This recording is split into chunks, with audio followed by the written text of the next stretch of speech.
वही गए वो जमाने जब लड़की को घरवाले साड़ी पहनाना सिखाकर ससुराल भेजा करते थे। अब तो अरे क्या सारा दिन ये सड़ा सा पैजामा पहनकर घुमा करती है।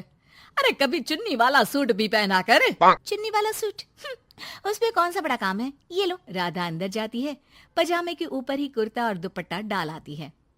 हैप्पी सासू माँ, अब तो पैजामे से कोई दिक्कत नहीं है ना। सास राधा को देखती है। हाँ कोई दिक्कत तो नहीं, लेकिन बहू तो बहू की तरह ही अच्छी लगती है ना। अरे बिंदी लिपस्टिक लगाया कर। अगले दिन राधा पजामे के ऊपर ऊंची सी साड़ी पहनकर तैयार होकर आती है। ससु माँ, चाय ले लीजिए। अरे राधा, ये क्या झोकर बनी हुई है। अरे साड़ी के नीचे से पजामा दिख रहा है। अरे तो कोई बात नहीं है ना ससु माँ, आप ही को तो बहू ऐसी चाहिए थी ना, बहू जैसी। अब मैं क्या करती। तभी वहां श्याम आ जाता है। अरे राधा, माँ के कहने का मतलब है कि साड़ी मतलब सिर्फ साड़ी। आप भी ना पागल हो गए हैं क्या। सिर्फ साड़ी तो सत्यम शिवम सुंदरम की जिन्नत अमान ने पहनी थी। अरे लोग देखते तो थे जी भर भर के, लेकिन आंखें बंद करके। कैसी बातें कर रहे हैं आप। अरे मोहल्ले वाले क्या कहेंगे ना। अरे बस बस श्याम, तू चुप हो जा। ये औरतों के बीच में मत बोला कर। वैसे भी तेरी बीवी को पढ़ाई लिखाई की सिवा आता क्या है। कल को सिर्फ साड़ी पहनकर निकल आई ना बाबा ना, हंगामा हो जाएगा। अरे बहू, वो कहना ये चाह रहा था कि नीचे ये तू जो पजामा सजा लेती है ना, वो नहीं पहनना है ना। राधा सास की बात सुनकर परेशान सी हो जाती है। वो समझ नहीं पाती कि उसे क्या करना है। मैं कैसे इन लोगों को समझाऊं कि मैंने बचपन से ही सिर्फ पैजामे ही पहने। मेरी शादी के दिन भी लहंगे के नीचे पजामा ही तो था। अरे किसी को पजामे से क्या दिक्कत हो सकती है। क्या करूं मैं। राधा रोने लगती है, जिसे उसका पति देख लेता है। अरे अरे मेरी प्यारी राधा, रो क्यों रही हो। अच्छा चलो, शाम को तुम्हें घुमाने लेकर चलता हूँ, और इतना ही नहीं, मैं तुम्हें शॉपिंग भी करवाऊंगा। राधा ये सुनकर खुश हो जाती है। ओह, आइसक्रीम के साथ शॉपिंग, वाह। मैं भी लिस्ट बना लेती हूँ कि क्या क्या लेना है मुझे। बस फिर क्या था, राधा बैठ जाती है लिस्ट बनाने। माँ देख, तेरी सारी समस्या का मैंने समाधान कर दिया।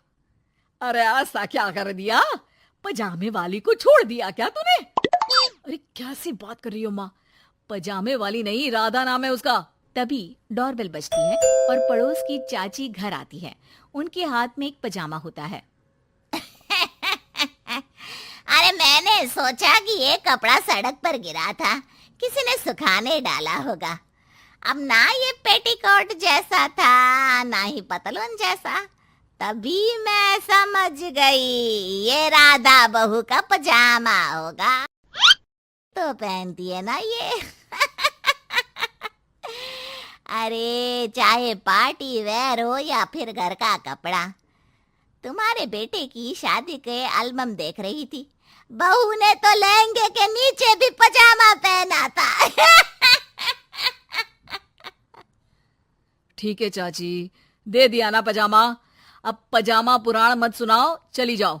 चाचा जी के खांसने की आवाज आ रही है, जाकर पानी दे आओ उन्हें। अरे हाँ हाँ, जोरू का गुलाम जा रही हूँ मैं। चाची के जाने के बाद, अरे अड़ोस पड़ोस वालों को बोलकर क्या फायदा होगा बेटा। अब तो घर मशहूर हो जाना ही है पजामे वाली बहू के नाम से। तभी वहां ससुर आ जाते हैं। अरे वो पीछे वाले घर के शर्मा जी ने तो घर के पोस्टल एड्रेस में यही लिखना शुरू कर दिया है, पजामे वाली बहू के घर के पीछे गली नंबर 7। अरे बस बस, आ गए तुम। दुकान आज जल्दी बंद कर दी। अरे क्या करूं, ये टाइट पैंट पहनकर बैठा नहीं जाता दुकान में। ज्यादा देर हुई तो थोड़ी देर पीठ सीधी करने घर चला आया। वैसे आज माँ बेटा साथ में क्या बातें कर रहे हैं। हाँ अरे हाँ, बातों से याद आया। बोल रहा है कि पजामे वाली प्रॉब्लम का सलूशन ढूंढ लाया है। जरा बता दो बेटा, क्या समाधान निकाला है। वो मैं ना माँ आज राधा को शॉपिंग के लिए ले जा रहा हूँ। अरे बेटा क्या बात है, कितनी अच्छी बात है। हाँ माँ, इतना ही नहीं, वो तो पूरी लिस्ट तैयार कर रही है कि वो क्या क्या खरीदेगी। जब इतना खरीदेगी तो कुछ अलग तो पहनेगी ही ना। उधर राधा बाजार जाने के लिए पजामा टी शर्ट पहनकर तैयार हो जाती है। चलिए जी, मुझे काफी सामान लेना है। पति श्याम उसे बाजार ले जाता है, जहां राधा एक नहीं दो नहीं बल्कि 12 पजामे खरीदती है, वो भी अलग अलग रंगों के। और वो सारे पजामे लेकर घर आ जाती है। अरे आ गई बहू रानी, क्या लेकर आई हो? पिताजी ये देखिए, आपके लिए ये पजामा लेकर आई हूँ, प्योर खादी का है। पैंट लुक में इसे आप दुकान में भी पहनकर जा सकते हैं। और खुद कह लिए ये 12 पजामे, हर रंग हर प्रिंट के। राधा अपने कमरे में चली जाती है, लेकिन सास सर पर हाथ रखकर बैठ जाती है। हाय रे फूटी किस्मत, भाग्य में साफ सुथरी सजी धजी बहू दिखना लिखाई नहीं है तो क्या किया जा सकता है। अरे बाजार गई भी तो क्या लेकर आई ये सड़े पैजामे। राधा इस बार फिर सास का रोना सुन लेती है। मैं क्या करूं भगवान, साड़ी में डर लगता है कि कहीं फंस कर गिर न जाऊं। माँ जी को पजामे से नफरत है, लेकिन एक अच्छी बहू होने के नाते मैं अपना पहनावा माँ जी के लिए जरूर बदलने की कोशिश करूंगी। हाँ भगवान जी। अगले दिन राधा बिना पजामे वाली साड़ी पहनकर सास के पास खड़ी हो जाती है।